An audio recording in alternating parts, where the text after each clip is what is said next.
It's been a couple months since the Summer Games Fest trailer for Sonic Racing Crossworlds, but not only have we gotten info about new collaborations, but Sega has graciously given us a new build of the game for an open beta, meaning we can see for ourselves just how much has been changed and improved.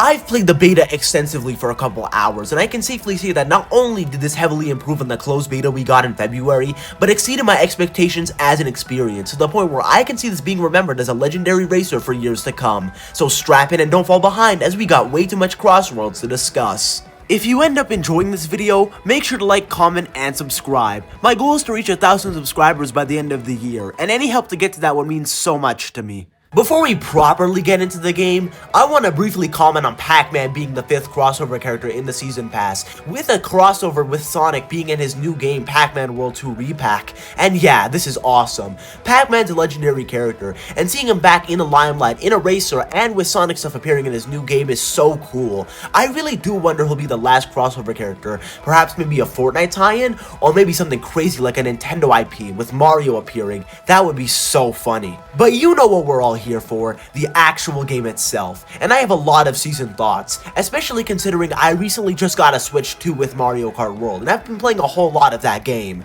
It's really good, by the way. I'm having a great time.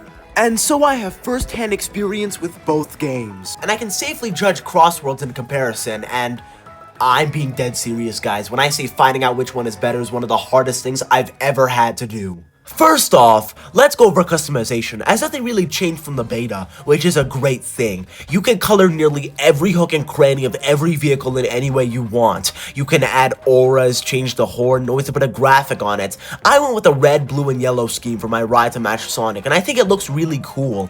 Along with customization, you have the gadgets, which are unbelievably expansive. They cover nearly every element of a race, such as improving your chances to get a certain type of item, how many rings you can collect, your trick speed, your boost amount, and so much more. You even get pre-made stacks for whatever strategy you want, and the best part is that none of them ever felt overpowered or necessary to win. I used a more boost-centric combo to highlight the extreme gear, but playing around with most of them really showed me how well they factor with almost every playstyle. This might be one of the best racing systems I've ever seen, very much surpassing Mario Kart's customization system, and truly giving racers a way to add to their skills. Now getting into the actual gameplay, and unlike my other videos, I'll actually start off with the things I didn't like first. Okay, let me see here, oh yeah, the item boxes take a long time to reappear after being taken, so when someone grabs an item in front of you, it's very likely you won't get one, and that kinda sucks. Okay, let's see now, yeah, I think that's every negative thing I have to say about Crossworlds. For the first thing I want to discuss, we can finally talk about the extreme gear, as the public finally have access to the hoverboards unlike before.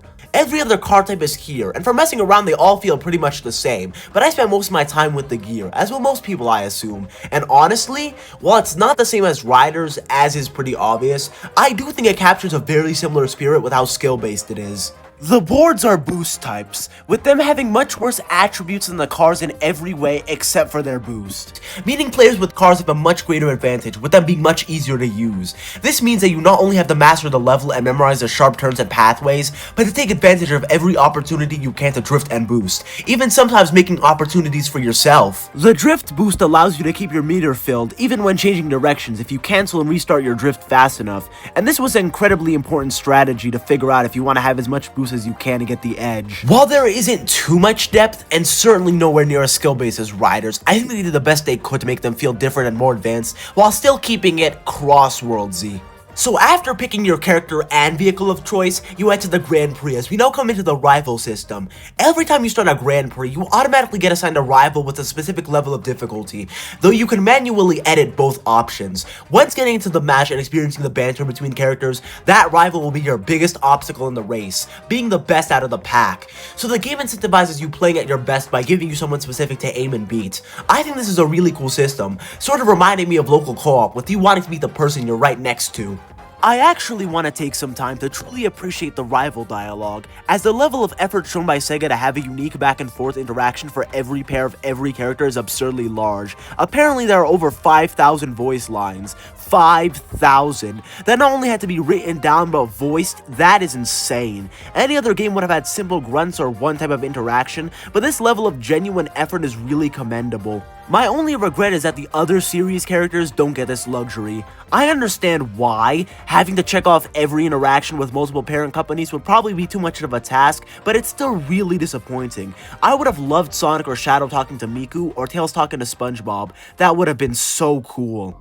But now, let's talk about the actual racing experience, and oh, holy shit, man, this game is phenomenal. Nearly every complaint I had for this game has been fixed almost entirely. My biggest issue with the original beta from February was the item balancing and how shit it was, with it being very hectic and likely to make you lose without it ever being your fault, and I can safely say it's been heavily alleviated. There's still moments of this happening, but they've been decreased significantly, so keeping your lead is much more likely to happen. In short, it feels more like Mario Kart 8's item balancing and much less like Wii's, to put it simply. Speaking of Mario Kart, this far surpasses World's item balancing, as in that game it definitely feels like they ramped it up to be too chaotic. There's been way too many times during Knockout Tour where you cruise the entire match and then you get decked by a red shell and a blue shell and now you're in 8th. Here that's much less likely to happen, which is a breath of fresh air, especially with how much I've been playing that game. The actual racing feel for Crossworlds is nothing short of addicting. I don't know what they put in this game, but whatever it is, it definitely keeps me from stopping. It's just so exhilarating, especially when they revealed one of this game's biggest features, the dynamic camera, which for some reason was off in most of their marketing and made the game look much slower than it actually is. Thankfully, it's now a toggle in the settings and makes a world of difference. The camera is pulled much farther back and dynamically moves closer and farther depending on your actions like drifting or boosting, and it makes you feel so much faster. Turning up the racing speed to Sonic speed was legitimately hard to handle when I opened my first match, but once you get used to it, it just clicks and you feel like a master at play, drifting, boosting, and using items in the air seamlessly. What adds to that adrenaline rush are the tracks, which are as well designed and lively as ever. While the opportunities of skilled play are nowhere near the level of World's rail grinding and wall riding, these are still masterfully designed tracks in terms of design and spectacle. Every location feels alive and filled with small details that make such a difference. There's never a point in time where I'm just driving in a straight line or the map doesn't have cool spectacle. There's always a dino trying to eat me alive, or a well-timed shortcut to get me in the lead, or place a trick all over. And what absolutely adds to that are the Crossworlds, which are still the ingenious idea they always were, and they absolutely keep up the pace. Covering all the levels in this game would make this video 30 minutes long, but I will shout out my favorite track in Crossworld, easily being Colorful Mall and Dragon Road. Colorful Mall might be the most alive any racing track in existence I've ever felt for me, and this truly feels like I was in every element of an actual mall. The shopping centers at the bottom, the maps and food courts, the cinema at the top with the giant numbers next to the doors and posters on the walls. This truly brought me back to my best experiences with malls in my life, and I got a hell of a nostalgia trip after experiencing it. And Dragon Road, man, what can I even say? It's gorgeous, its set pieces are phenomenal with the fire you have to dodge and the Gaia Phoenix in the sky. It was absolutely breathtaking. Before closing, I want to cover the music as it's been a giant point in discussion. The first DJ mix they dropped had some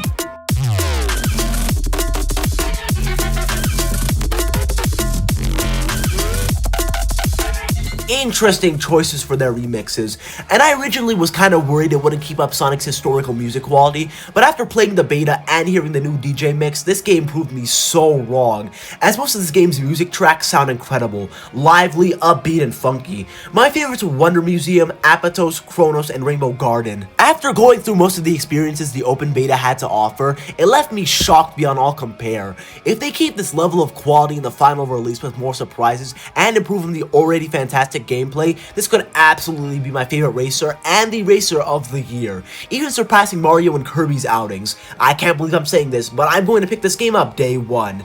I'm still not condoning that price tag, as no game is ever worth that much money, but hot damn, is this still a game that stole my heart and went overdrive. Thank you so much for watching.